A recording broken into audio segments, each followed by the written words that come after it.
ನಮಸ್ಕಾರ ಎಲ್ಲ ರೈತ ಬಂದವರಿಗೂ ಫಾರ್ಮರ್ಸ್ ಕಿಂಗ್ ಯೂಟ್ಯೂಬ್ ಚಾನಲ್ ಸ್ವಾಗತ. ನಾನು ನಿಮ್ಮ ಪವನ್. ಇದು ಮೈಸೂರು ತರಕಾರಿ ಮಾರ್ಕೆಟ್ ಇವತ್ತು ರೇಟ್ಗಳು. ನಿಮಗೆ ಈ ವಿಡಿಯೋ ಯೂಸ್ಫುಲ್ ಪ್ಲೀಸ್ ಒಂದು ಲೈಕ್ ಮಾಡಿ, ಸಬ್ಸ್ಕ್ರೈಬ್ ಮಾಡಿ. ಆದಷ್ಟು ಈ ವಿಡಿಯೋ ಎಲ್ಲ ರೈತ ಬಂದವರಿಗೂ ಶೇರ್ ಮಾಡಿ. ಇಲ್ಲಿ ಕೊಟ್ಟಿರೋ ನಂಬರ್ಗೆ ವಾಟ್ಸಪ್ಪಲ್ಲಿ ಮೆಸೇಜ್ ಮಾಡಿದರೆ ವಾಟ್ಸಪ್ ಗ್ರೂಪ್ ಲಿಂಕ್ ಬರುತ್ತೆ. ಪ್ರತಿಯೊಬ್ಬರು ಜಾಯ್ನ್ ಆಗಿ ಪ್ರತಿದಿನ ಅಪ್ಡೇಟ್ ಕೊಡ್ತಾಯಿದ್ದೀವಿ. ಎಲ್ಲದರ ಬಗ್ಗೆ ಅಪ್ಡೇಟ್ ಕೊಡ್ತೀವಿ.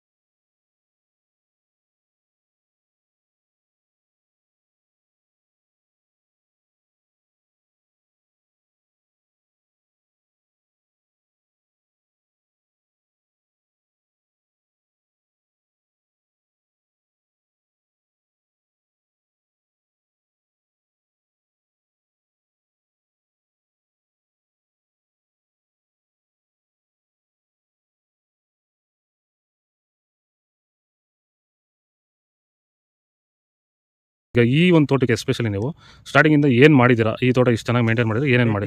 ಫಸ್ಟ್ ವೈರಿಗೆ ಕೊಟ್ರಿ, ಆಮೇಲೆ ಪ್ಲಾಂಟಲ್ಲಿ ಮತ್ತೆ 10 ದಿವಸಕ್ಕೆ ಅದೊಂದ್ಸಲಿ ಇದೊಂದ್ಸಲಿ ಕೊಟ್ಕೊಂಡ್ ಬಂದಿದ್ದೀರಿ ಇಲ್ಲಿವರೆಗೂ. ರೆಗ್ಯುಲರ್ ಆಗಿ ಬಳಸ್ತಾ ಇದ್ದೀವಿ. ಬೇರೆ ಏನು ರಾಸಾಯನಿಕ ಕೊಟ್ಟಿದ್ದೀರಾ? ಕೊಟ್ಟಿಲ್ಲ, ಒಂದೇ ಒಂಚೂರು ಏನು ಕೊಟ್ಟಿಲ್ಲ. ವಿತೌಟ್ ರಾಸಾಯನಿಕಗಳು ಬರೀ ಪ್ಲಾಂಟ್ ವೆಲ್ಲು ಮತ್ತು ವೈರಿಗನ್ನ ಬೆಳೆಸ್ಕೊಂಡು ಬಂದಿರೋದು. ಪ್ಲಾಂಟ್ ವೆಲ್ ಮತ್ತು ವೈರಿಗನ್ ಬಳಸೋಕೆ ರೀಸನ್ ಏನಿದೆ? ಬಿಲ್ಟ್ಗೆ ಸರ್.